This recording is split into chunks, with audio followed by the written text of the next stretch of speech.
It's kind of messed up to make fun of the Titanic submarine because, like, it's the worst way to die of all time. But it's also kind of hard not to make fun of it because there is no way my ass would ever get in that submarine.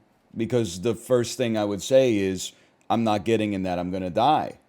I kind of look at it like the guy who was making homemade rockets and then he died in a homemade rocket accident. It's like, you know, would you, I mean, there's a lot of reasons that I'm not building rockets in my backyard.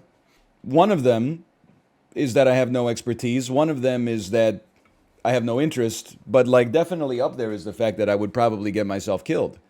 I don't even, and like, I know I'm resisting the temptation to just jump in and like, because I don't believe in karma, but like simultaneously, like, I don't think it's cool to like make fun of these people that are probably dying in the submarine.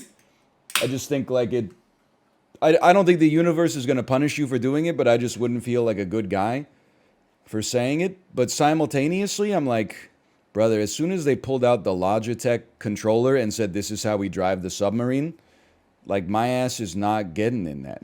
Service.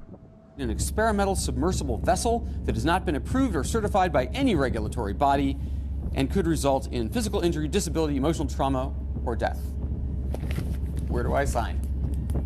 The Titan is the only 5-person sub in the world that can reach Titanic depths, 2.4 miles below the sea. It's also the only one with a toilet. Sort of. And yet, I couldn't help noticing how many pieces of this sub seemed improvised. We can use these off-the-shelf components. I got these from Camper World. We run the whole thing with this game controller. Come on! You didn't even go first party?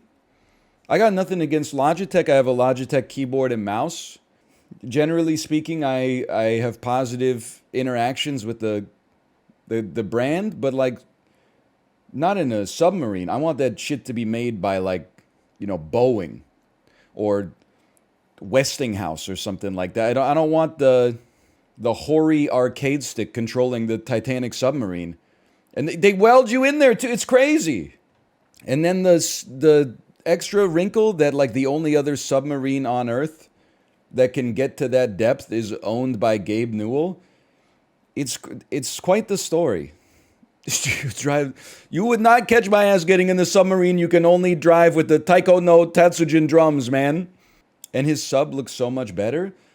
It has like a window and everything.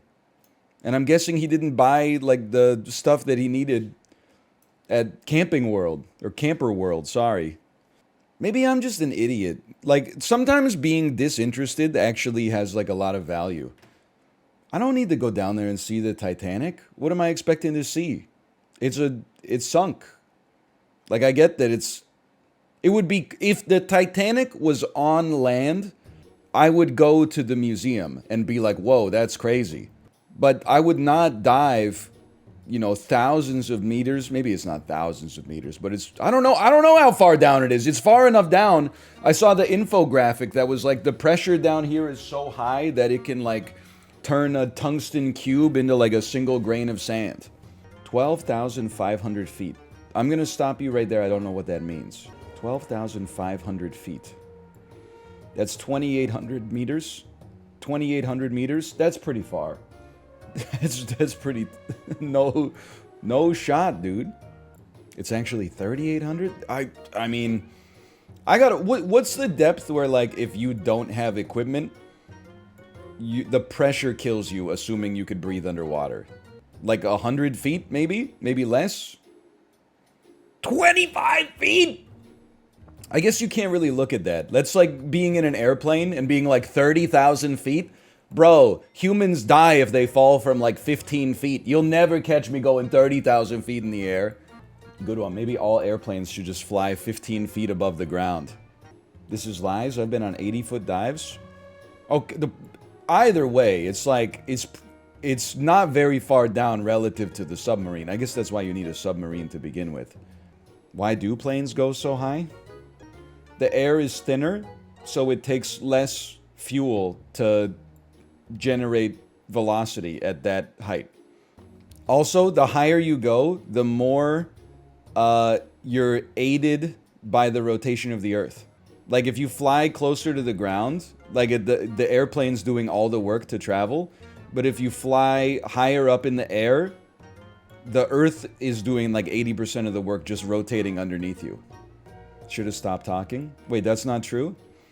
It sounds true. This is like on Jeopardy when they get the last name of the person right, but then they say the first name, but the first name is wrong, so they get it wrong. It'd be like, he wrote The Old Man in the Sea while drunk on Cuba Libres. Beep beep. James, who is Ingmar Hemingway? Ooh. No, that's incorrect. Jennifer, who is Hemingway? That's correct.